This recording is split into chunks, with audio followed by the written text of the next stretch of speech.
Hello again, everyone. Welcome back to SOFREP Radio. SOFREP Radio, on time, on target.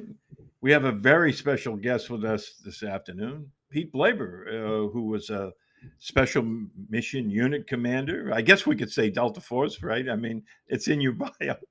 Yeah, Yeah, I always worry about personal security there, but it's in your bio. So, yeah, Pete's going to join us today. He served quite a few years in Delta. We're going to talk about, his military career, and we're going to talk about his new book, The Common Sense Way: A New Way to Think About Leading and Organizing. He's written a couple of books, and we'll also mention his earlier book, The Men, the Mission, and Me, because I think they all kind of tie in together. But before we go any further, let's welcome Pete to the podcast. Pete, thanks for taking the time to join us this afternoon. We really appreciate it. great to be here, Steve. So let's talk a little bit about this. You started off in the military. What possessed you to get down and write a book about it? Yeah, it's a great question, and I, of course, am still piecing that one together. I think same thing is everyone who ends up, or a lot of people who end up writing a book. It's a combination of your experiences driving you toward putting it on paper and memorializing it. For me, I got out of the military in 2006. The global war against terrorists was, I don't know how to describe the ebbs and flows of it, but it was obviously still ongoing in 2006 as it is today. And as I got out, I think anyone who's gotten out during the global war against terrorists experiences the same thing. It's kind of like, you just finished a marathon and you're catching your breath, and now you're thinking about the race and trying to learn from it. And when I get out, almost all my friends were still in. And so obviously I was in touch with what was going on in all the different theaters: Iraq, Afghanistan, Africa. And, one of the things, one of the main takeaways was we don't appear to be learning anything. Where are these foundational lessons?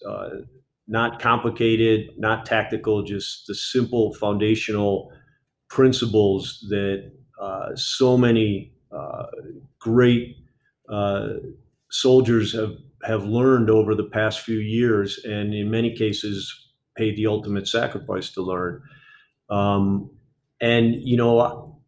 it had an effect on me. And I had learned to write early in my career, not to write, I guess is the quote, but I was taught in my very first unit as a lieutenant, to write things down and always carry a notebook. And I did, and I wrote everything down. You learn right away that by writing it down, you remember it, and you pressure test it. You learn from it, which, is the main reason for writing it down. In the military, combat experience only matters if you learn from it. And so, I was already in that habit of writing things down, writing these foundational principles. And, I had this great experience in the military, especially in the unit, of being on just about every continent and being in combat in almost every continent. And, every time, every place I went, every group of people I worked with, there was one or two lessons, big foundational lessons that I took away. And along the way, I wrote them all down and aggregated them. When we got to Afghanistan in 2001, it was probably a unique period in modern warfare and maybe in warfare in general, because the way that conflict started was less than 500 American Special Mission Unit members, and that's all the Special Mission Units along with a few government agencies, a handful of guys from a few of the government agencies. We're on the ground and we're able to drive out the entire Taliban government along with all their foreign fighter allies. And I remember when we first got on the ground, because everything happened so fast and the country collapsed so fast, there was no connectivity anymore to Tampa or DC or Bragg. The plan had been overrun by real world events, and the chain of command was out of country and mostly incommunicado. And so, here we were on the ground with no guidance for what we were supposed to do next, or how we were supposed to organize. And, I found it to be an incredibly valuable learning experience. And, anyone who's listening right now can learn the same thing. Just imagine what you do and how you'd organize if you had no idea or no guidance on what to do next or how to organize for it. And the value of imagining that is we all do the same thing. We use common sense, and then we do this instinctive process called developing the situation, which is what humans have been doing to solve problems and make complex decisions since the dawn of our species. And developing the situation is just bringing out the possibility and potential of what's going on around you. It's learning from, adapting to, and interacting with what's going on around you. And that alone, that developed the situation concept, was a central principle we used throughout Afghanistan, and a central reason we were successful in Afghanistan. 1 year almost to the month later, we found ourselves in almost the same predicament, outside of a country, getting ready to go into another country, Iraq, behind the lines with a small interagency international group of special mission unit operators. And for that mission, I had the privilege of being the commander, and the mission statement I wrote out for that first infill into Iraq was to develop the situation. That was the mission statement I gave to my team. So, bringing that back to 2006, that's just one example of a very simple concept that was, I didn't come up with that. I should say that was taught to me by senior and fellow unit members. And I'm sure if you could access some World War II veterans, some Korean War veterans, and some Vietnam veterans, they'd all, if you explain to them what developed the situation is, they'd all say, that's it. That's what we did too. And that's one of the hallmarks of common sense. Common sense, whenever you find out what common sense is or why something's common sense, it's always an aha moment. You always end up going, of course it is. Inside your brain, it's making sense. And so, again, that's what drove me. It was not certainly for fame or fortune. You don't get any of those, and I didn't want that.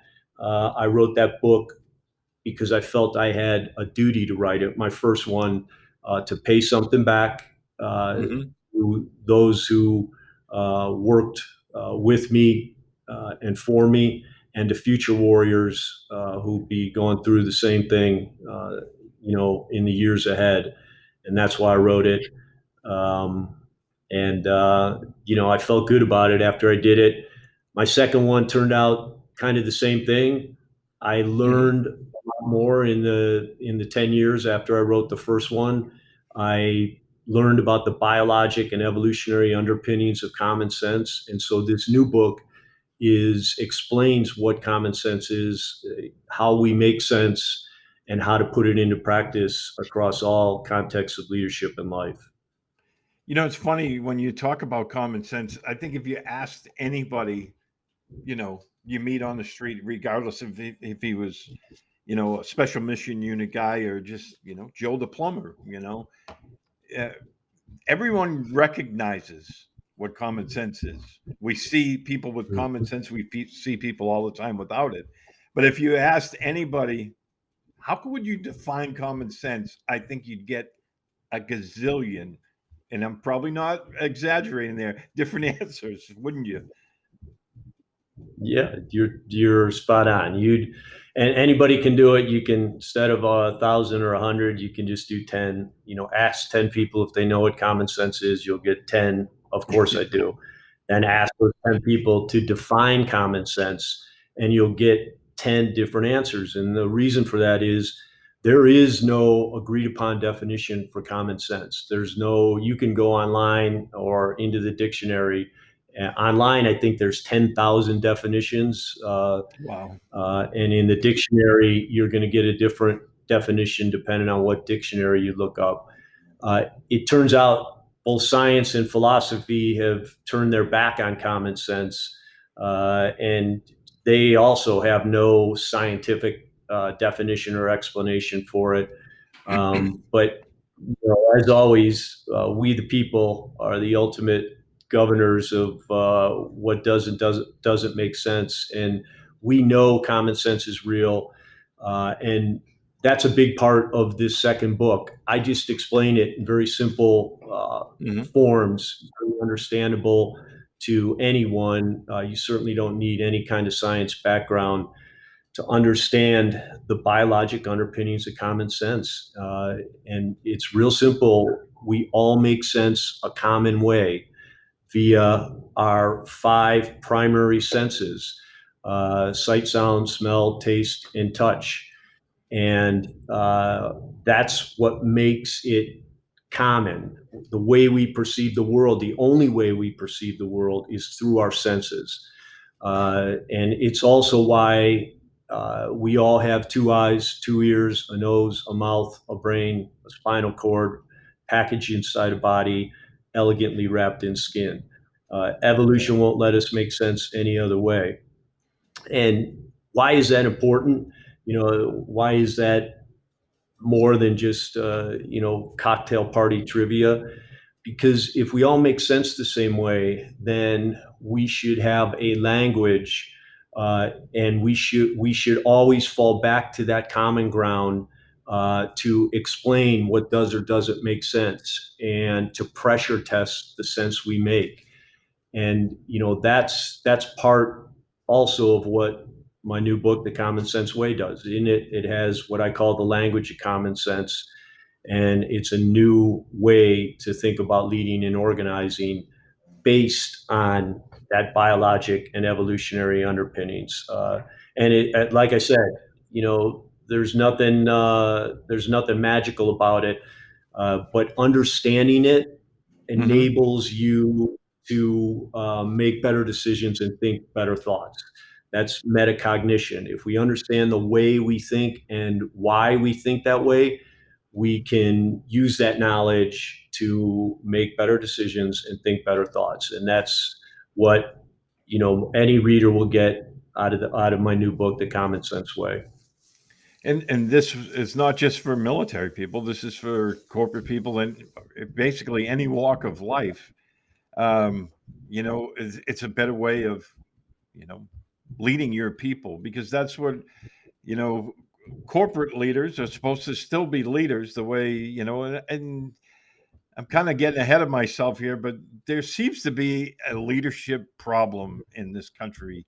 And I don't know if you want to get into that conversation, but it does seem to be we seem to be darkly short of leaders in this country today. Spot on, Steve. I think the problem, it's pretty hard to get to the bottom of the problem. But if I had to, put my thumb on one thing right now, it would be leadership. And if you think about it in terms of just classic leadership traits, It's hard to find just a handful of those that are practiced by most of the people who are making these life-changing choices in our country right now at all levels. And that's another part of of the book that I also felt compelled to talk about. And leadership is not some amorphous thing that no one can define. Leadership is an evolutionary pattern of human behavior that emerged the first few moments, the first few members of our species breathed their first few breaths. Those first few leaders weren't kings or queens, presidents or prime ministers, sirs or ma'ams. Those first few leaders were parents. And those parents, our ancient ancestor parents, had no walk in the park. Their lives were appropriately described as nasty, brutish, and short. They lived their life in the moment because every moment presented a survival choice. They either found something to eat and for heat, or they starved, froze, and were eaten by something else. For our ancient ancestor parents, their purpose drove everything they did, and their purpose was to ensure that both they and their offspring survived, thrived, and evolved. And that is why our nervous system evolved the way it did. Its purpose is to help us survive, thrive, and evolve as a species. And one of the things people ask, again, back to that, what is leadership? Well, our ancient parents knew what leadership was. Leadership was taking care of their people. That's the only way they could accomplish their purpose, which was to ensure they and their offspring survived, thrived, and evolved. So, taking care of your people, again, is not just some platitude or some philosophic thing that's up for debate when we talk about leadership. It's the purpose of leadership. The purpose of leadership is to take care of your people, not rule them. So if you take that simple principle and apply it today, it's almost as if, let's just talk in our federal government today. Every one of those leaders should be required to take that oath. They should almost have to go through a course before they begin their job as a congressman, a senator, the head of the Department of Defense, the head of the CIA, the head of the FBI, the president, the vice president. Every one of them should have to take a common sense leadership course. I'm not talking about for me, I'm talking about basic common sense. And they should have to recite that oath because it's very obvious that it's, as far out of their awareness and their foundational principles as it can get right now. And we the people need to do something about that to change it. Yeah, that leads me into another question, and it's kind of open-ended maybe, but how do we make that an important, I guess, part of our society again? Because it seems like, maybe I'm looking at things through rose-colored glasses, but I look back to my parents' generation, and there was so many great leaders, both politically, militarily, civically. I think people, they I'm getting off on a tangent here, but I look back at my own career as a journalist, and I worked for a couple of newspapers, and one of my newspapers said to me, besides covering the things that I got hired to do, they said you're going to have to cover local town politics, and at first I didn't want to do it, and then I got into it. I started covering it and then talking with the town manager. One evening afterwards, we got into that, and he said, the 99% of the people could care less about local town politics, but this is what drives 99% of their lives. And we need Yeah. better leaders at the local level not just up at this, national level, but at locally, because this is what drives us. And I know I got off on a tangent there, but how do we make leadership important again? Well, it's first, the question needs to continually be asked. So I applaud you for bringing it to the forefront. Everyone needs to ask that question, think about it. You know, part of it is just so we have to stop some of the almost anti-leadership rhetoric that goes on now. You know, just think about, because you were in the military, pretty much the same time I was, you understand this. Uh, the military is at its best a sprawling leadership academy. And, after a couple of years of attendance, you've seen and heard about the importance of taking care of your people and doing the right thing so many times that it sticks with you for the rest of your life. But hearing and reading it on banners in the auditorium, in the hallway, only goes so far. To learn how to apply it, you have to see it in action. You have to have models, common sense leadership models that you can pivot off of. And I talk about that in chapter 7 of my new book. I was very fortunate in the first part of my career to work for just an amazing group of leaders at all levels. And, everything from my squad leaders, my platoon sergeant, my first sergeant, my sergeant majors, my company commander, my battalion commanders, I was just incredibly fortunate. And I'm saying that in retrospect. I did not know it at the time. I came in, and because my first couple of units had such amazing leaders, it set a high standard for me for the rest of my career. But more than that, and of relevance to your question of how we get it back front and center, the lessons I took away, the model for leading I took away from those amazing officers and NCOs would stay with me for the rest of my life. It was foundational. It was everything I led from then on was built on the foundation I learned from those great leaders early in my career. And that includes in the corporate world. My big takeaway in the corporate world is the same takeaway you get in the military from having the benefit of working on all these different continents, all these different countries, all these different cultures. And what is that takeaway that's the same for military as corporate, or from going military to corporate? It's that we're all the same. It's that people are people. That old adage is as true today as it was for our ancient ancestor parents. We are all the same, and we now know that as a fact. The Human Genome Project in the year 2000 validated and proved empirically that our genome, that's your individual makeup of genes, is 99.5% the same among all humans. There is no, as an example, there's no genetic basis of nationality, religion, or race.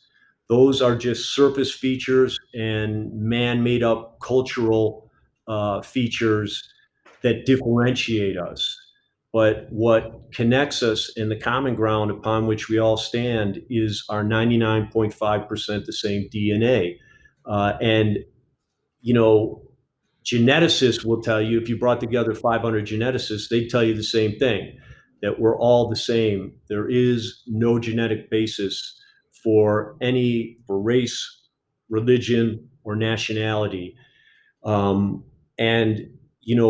we know that. We can see it. We've known it all along. And in today's amazing interconnected global society, we can see it right in front of us in real time. And those geneticists, if you ask them, well, why do people have such different appearances, skin, eye shape, head shape, size, forehead, all the different things. They tell you those are all just what they refer to as surface features. And surface features that evolved based on the human body's amazing ability to adapt to different circumstances, which you can explain, as an example, you can explain skin color that way. It's a pigmentation thing. We have to have vitamin D from the skin. You'll die without vitamin D.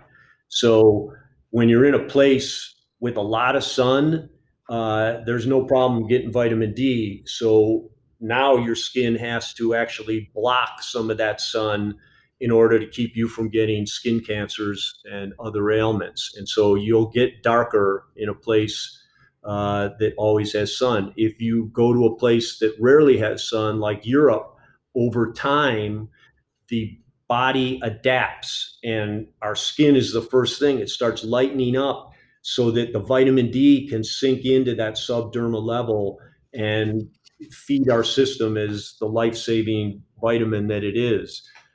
So, again, we've known that all along. We've known we're all the same.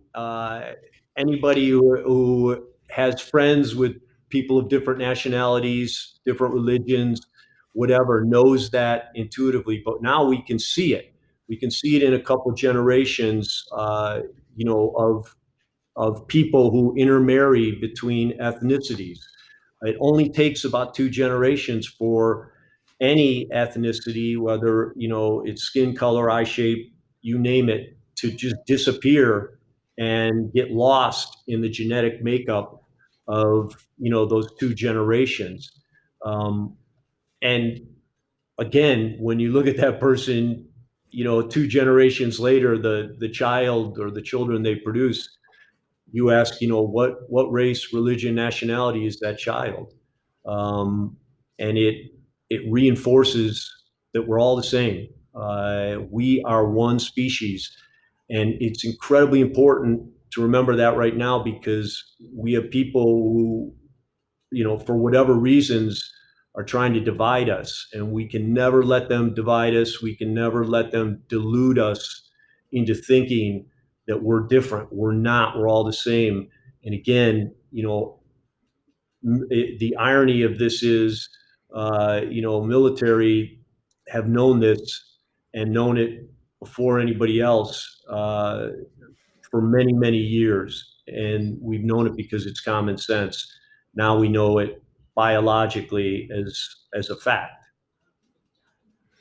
Yeah, and with that, we're going to take a short pause here for a second. We're talking with Pete Blaber, former Delta Force commander, who's written the book, The Common Sense Way, A New Way to Think About Leading and Organizing. And I have to read a quick statement from SOFREP here for a second. SOFREP will be giving away a top-of-the-line smartphone as part of their third quarter sweepstakes running from July 1st to September 30th. If you're a member of SOFREP, use the link to tell friends and family about SOFREP, and you'll earn points for every referral that becomes a member. The winner will either get their choice of an iPhone 12, 128 gig, or a Samsung Galaxy S21 Ultra 5G, 128 gig. Anyone who becomes a member is automatically entered in our new member sweepstakes with a chance to win an Emerson Commander knife or a Surefire LED flashlight. So, folks, make sure you refer your friends to sofrep.com. Now we'll go back to the podcast with Pete. Pete, you spent time. I know I've read a little bit about your background. Your first military assignment was up on the DMZ in Korea. Then you spent time in the 75th Ranger Regiment before moving on to Delta. Is there anything in your experience, particularly, that made it easier for you to be successful to lead either in the military or corporate world? Or was it all of the Yeah, above? I think it was. I think it was all above. I think, again, common sense. I'm very, very fortunate as I mentioned, to have worked for great leaders. They were common sense leaders. And then, to get to the unit at this formidable point in my career, and I got there in 1991, spent 13 years there. Everything in the unit was about common sense. So, the senior operators would tell you, just use common sense. The last word or guidance you got going out the door was common sense, whether just pure use common sense or keep your head up and eyes open. It was all about common sense. And the unique thing about that was, back then, even I didn't have a definition for common sense. No one ever told me what it was. You and I already talked about the 10 people, 10 different ideas of what it is. But even without the definition, I knew what it was. The definition was incredibly important. The understanding of its biologic and evolutionary underpinnings were incredibly important, because one of the things I think that trips people up about referencing common sense is, think of whether in the corporate world or military, you're in a debate or, a brainstorming session about what to do next. When you try to say that doesn't make sense, or let's use common sense, it doesn't hold any water, because there's no definition of what doesn't make sense or what common sense is. So once you understand its basis, its biologic basis, how our entire nervous system is hardwired to interpret the world, it becomes easier to validate it as a principle to either support or show or go against a particular course of action. Because a unique thing about the fact that we all make sense a common way is that we also recognize senselessness a common way. And that's why you can go on to almost any military or corporate blog site and really see the same things, people complaining about the same things, and really talking about problems, the same problems, with just different haircuts and different outfits on them. So, we all make sense a common way, and we all recognize senselessness a common way. And, again, to me, that's why it's so important to recognize common sense, and to recognize it's both the common ground and common language upon which our species stands. Yeah, I was reading some of the excerpts from your book, and one that stood out to me was actually something that I think we've all been taught the opposite, and that's behavior controls thoughts. Rather than, I think we've all been taught, oh, your thoughts control your behavior, but it's actually the opposite, isn't it? It is, Steve. And again, back to wish I knew what I know now back then. And, oh, yeah. For all of our first responder listeners, it's just as important in life or death situations as it is in everyday situations, decisions we make with our family, problems we solve at work. And it's understanding how our brain works in a very general way. Everyone's heard of left brain, right brain, all that stuff. Hard to take anything away from that or to apply it. But there's another way to understand the brain, and that's called the triune brain model. That's that we actually have three brains in our head. And if you think of a model of the brain, it looks a little like a fist. This part on top is the neocortex, our thinking brain. That's the wrinkled thing. In the middle is our emotional brain. It governs all of our, especially social emotions, which are on the gamut from love to embarrassment, to confidence, to shame. All those emotions and fear come from the emotional part of our brain. And then the bottom, the brainstem, is our reptilian brain. and that's our most ancient brain, the part of the brain that developed before our species developed, when we were reptiles, and that's why we share it. That's our cold-blooded brain. It monitors all of our systems. So our breathing is unconsciously governed by it. Our heart rate is unconsciously governed by it, which is why the reptilian brain is the first part of our brain to react. It does not understand language. It only understands visual and auditory experiences. So it's the part of our brain that is there to snap you into fight or flight when something bad happens. Unfortunately, our brain, the human species, is somewhere between 3 and 4 million years old. Human species, not Homo sapien. We came at the very end. And over that time period, for 99.99 infinity of the time, we were hunter-gatherers. And our nervous system is still calibrated for our hunter-gatherer ways. What does that mean? It doesn't mean our nervous system or our emotions are irrelevant. It just means they're outdated. We don't have saber-toothed tigers hiding behind every rock today. Instead, our lives, our normal daily lives, it's very limited to come into a life or death survival situation. Truth be told, driving our car is the only real life or death survival situation most of us have every day. So that's our reptilian brain, emotional brain. That neocortex, it's an amazing part of our brain. And I gave you the hand model. It's important because think of the arm like the spinal cord. That's the main pipe that sends all of our sensory experiences up to our brain. So it's important to see it this way because you can see it's a bottom-up sensory delivery system. And what happens is the first earliest part of our brain to get any sensory information is that reptilian brain, followed by the emotional, followed about a quarter second later by our neocortex, our thinking brain.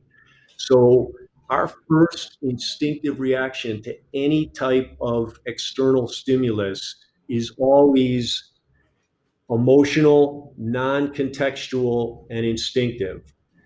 So a good example of that is road rage. We're angry before we even know what made us angry. And that's, again, our reptilian brain kicking in fight or flight wise. Its only purpose is to detect threats, is to keep us safe.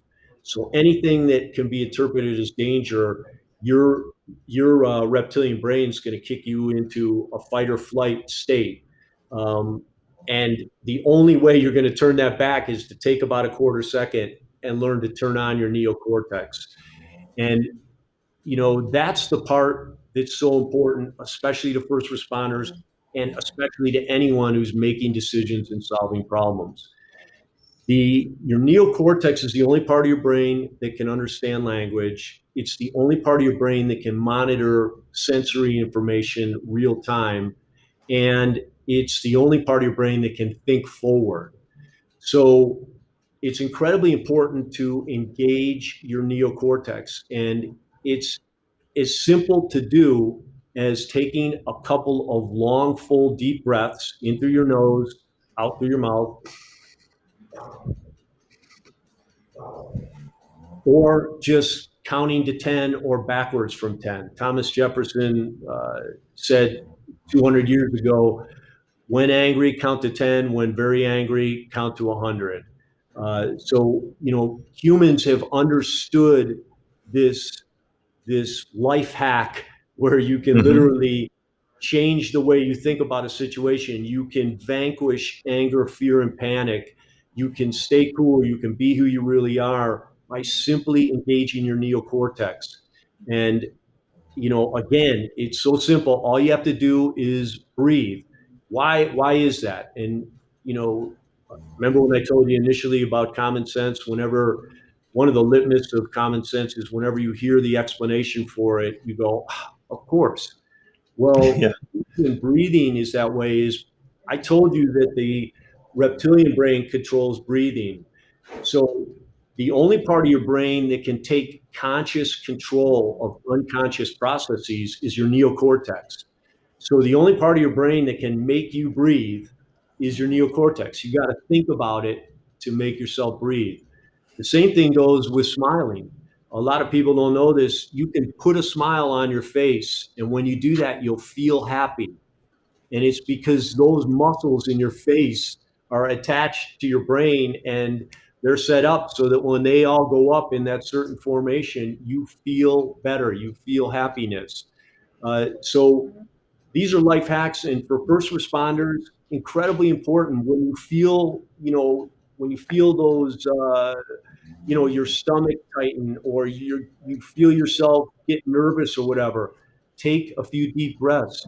If you see someone going off in the equivalent of road rage in combat, screaming, purple, veins popping out of their forehead, saliva flying out of their mouth, all you got to do is put your hand on their shoulder and say, hey, man, take a deep breath,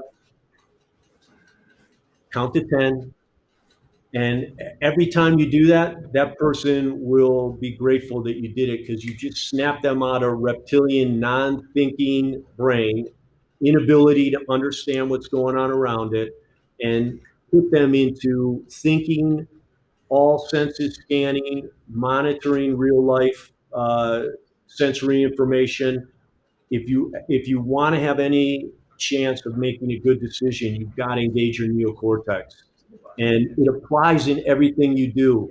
One of the things that was taught to me in the realm of that actions control thoughts was, if you ever want to really focus on something, if you ever want to really understand something, if you ever want to do it as good as you're capable of doing it, then pay attention like a cat who's looking for a mouse in a field.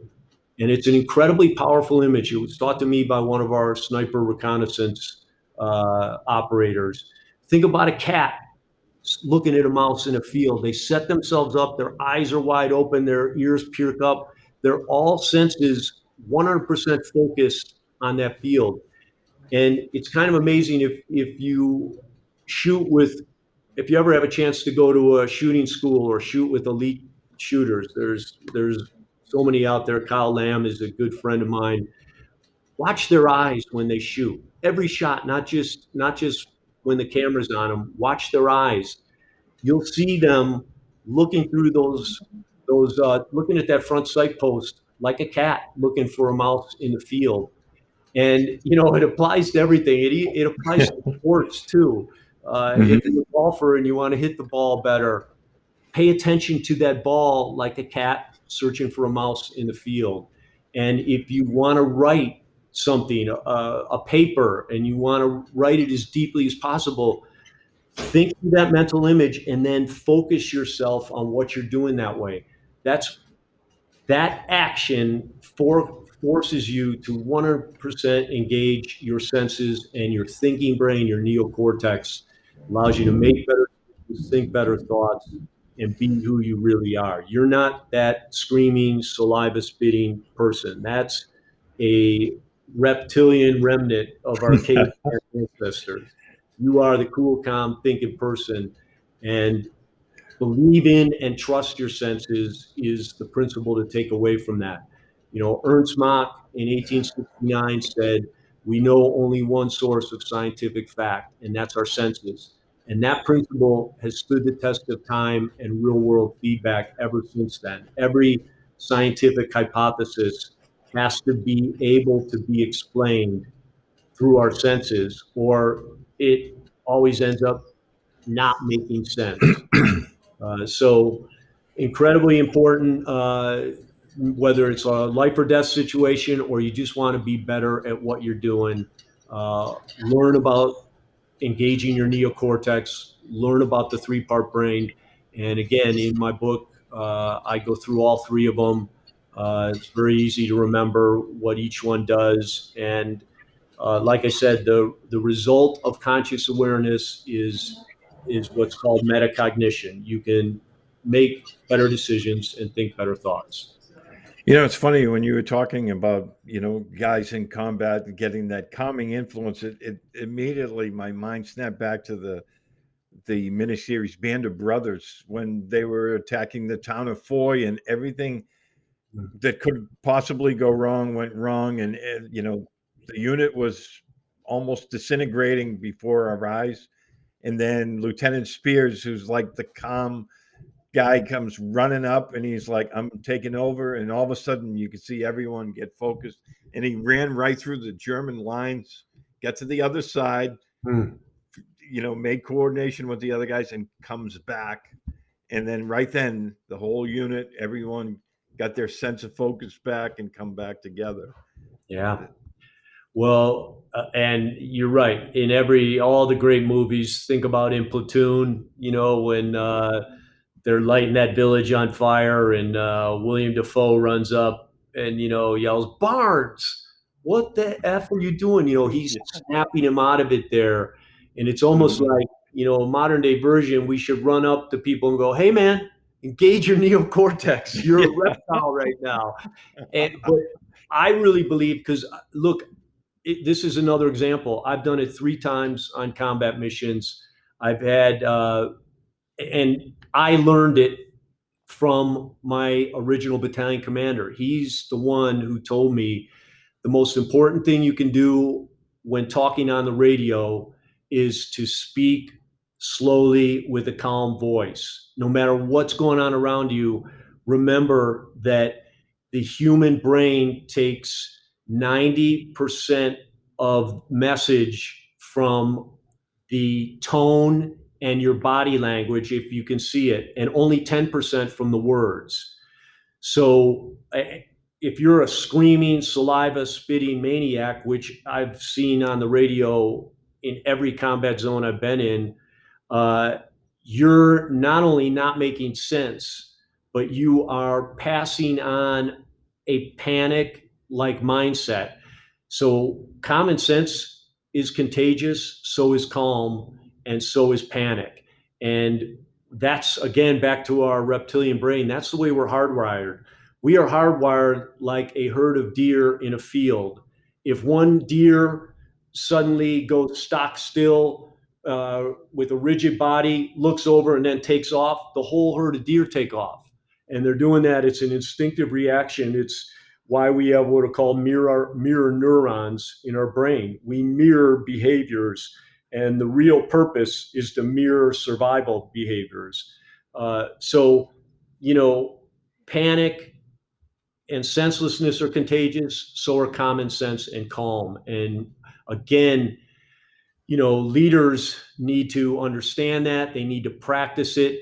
And no matter how bad the situation is around you, just take a deep breath and speak calmly. And when we speak calmly, we calm the way we feel and we calm the people around us. Because again, calm is contagious, just like panic is. Well, Pete, tell our listeners and readers where they can find your book, how they can go about ordering it, and Sure. how if someone wanted to get in touch with you, how would they do that as well? Yeah, so I have a website, peteblaber.com, linked to my Instagram page, and it also has excerpts, also has hyperlinks, take you right to Amazon. The book's available, both e-version and paperback. It'll be available on audio version sometime in the next month. But just go right to Amazon or Barnes & Noble, whichever your favorite is, and you can find it right there. Awesome. And before we let you go, I know we were talking offline a little bit. Our readers and listeners, they have a great affinity for one of your former teammates, George Hand. You guys actually served together. Geo is still one of the most popular people here on SOFREP.com. Any amusing stories you can tell our listeners about that won't break OPSEC? No, well, not only won't break OPSEC, but will merge right in with the theme we're talking about in common sense. If I had to describe Geo, I'd describe him as a common sense operator. and also an example of the type of humans that unit attracts. You know, what I so loved about that place is the you're always going to be a better person if you hang around with people who are better than you at everything you do. And you know, you need an eclectic group to have that. So, you know, everybody's got their strengths and their areas they can get stronger in. Geo, you know, is in the category I'd call a Renaissance man, multi-talented guy.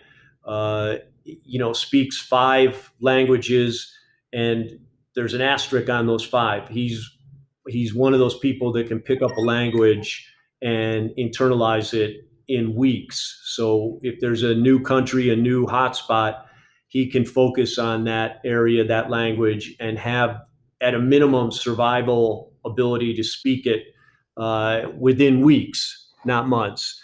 And so Gio and I, you know, all of our working together was in low vis operations, where most of the time we were not in standard military garb.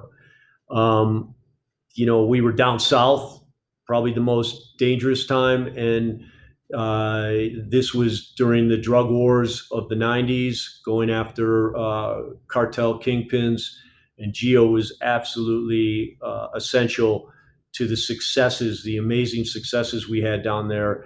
And this was not a mission that, you know, that anyone in their right mind would volunteer for. Not only was it extremely dangerous, Geo, and you can ask him about this, probably lived in as an austere of environment for as long of a period as he could ever have imagined during that time.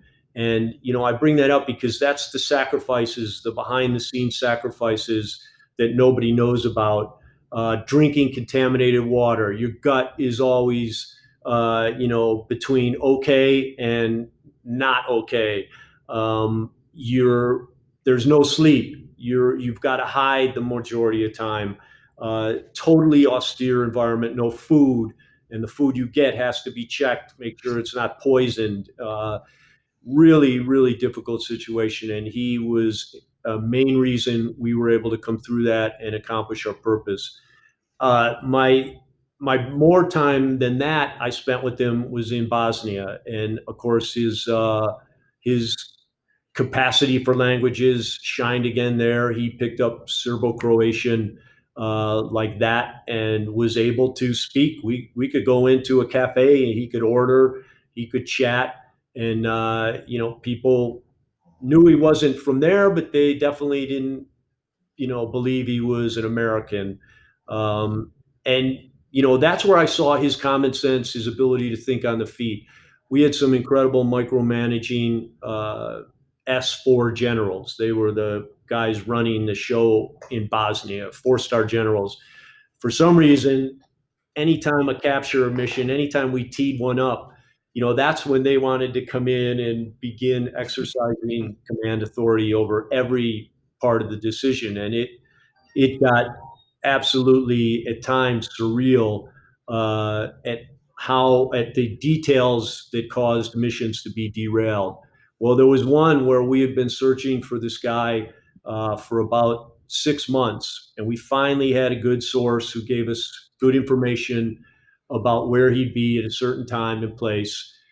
And if we could confirm that, we very simply would have a assault force standing by. I won't mention how they were standing by, but if we could confirm he was at this meeting, we could go in, just grab him, get out, and no collateral damage, no one hurt, the ultimate in a capture operation. Well, when we got to the general, he was all up in arms about, yeah, well, this car that your recce people are going to use, this, you know, low vis car, how are we going to be able to tell where that car is? And our answer was, well, they have a SATCOM radio and they can give you a grid. He said, no, what if the SATCOM goes down? Well, you know, we'll drive close enough to them to use line of sight radio. Yeah, what if that goes down? Will you just trust the guy? No, can't do this mission. So we said, well, what do we need to do it? And he said, well, you need a location tracking system on that vehicle. Now, this is 1998, give or take. Again, I'm practicing OPSEC here. So there were no beacons that you could slap on a car then. There was no Google Maps believe it or not, in 98. There was nothing you could use to track or to give real-time feedback of where that person was. There was no Apple phone. We wouldn't have been using one anyway. So what you had to do was use what you see on a lot of police cars today. It's the triangulated, the 3 antennas that you see on a lot of police cars. Those are position location antennas that can either send or receive positions of other vehicles or that vehicle. So we had to put that on the car. Now, a low-vis car with 3 antennas sticking out of the roof is not really a low-vis car anymore. So we put him on, showed him to the general, and he said, yeah, you just have to drive around like that. We said, we can't. This is, Serbian territory. It compromises the mission. He's not going to be there. The guy he was like a cat. He was always looking for suspicious clues that he needed to hightail it out of there. Well, it looked like the mission was over, and remember, this is out. We're out by the car. Everyone's standing there, and he said, "No, you got to have that." And we just looked at each other, and I looked at Gio, and he turned, walked over. There was the equivalent of a Bosnian dumpster. We were on the military base. Gio walked over that, and I go, "What is he doing?" He's slinging open the lid, pulled out this giant cardboard box. It looked like a TV, old square TV box.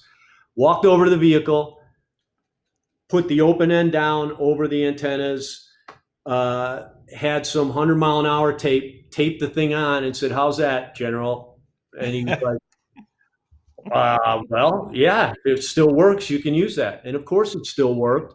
And everybody in Bosnia drives around with mattresses, boxes on top of their cars. So, it was simple genius at a very critical moment. But it was common sense, like, how do you hide something in the open? Well, you use something that, to camouflage it that blends in with everything else. And sometimes it's as simple as going to the dumpster, grabbing a cardboard box and throwing it on top of your car and taping it. And remember, Gio was the one who was going to be driving that car, so he wasn't doing it lightly. And so that would be how I describe him: common sense, incredibly proficient in every aspect of what he did, and an incredible member of the whole special operations contingent, because he also had, as you know, an illustrious career in first group on water teams. So nothing but positive and nothing but great memories of my time with Gio.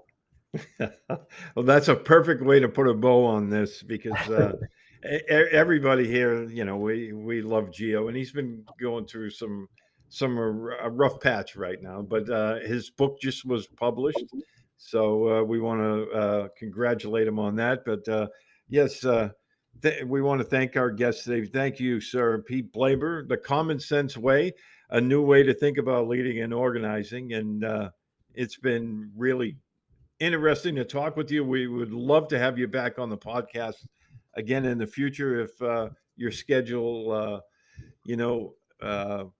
can work around that. But before we go, if you want to get SOFREP on your phone, download our free mobile app and get easy access to our articles, podcasts, gear reviews, all perfectly formatted to your device. Please subscribe to SOFREP.com to get access to our library of ebooks and our exclusive Team Room forums and content. All are available on Apple and Android devices. Sir, thank you for taking the time with us today. We really appreciate it. Good luck with the book sales, and please join us again. Thanks, Steve. Enjoyed it. All right. For all of us here at SOFREP, thanks for listening.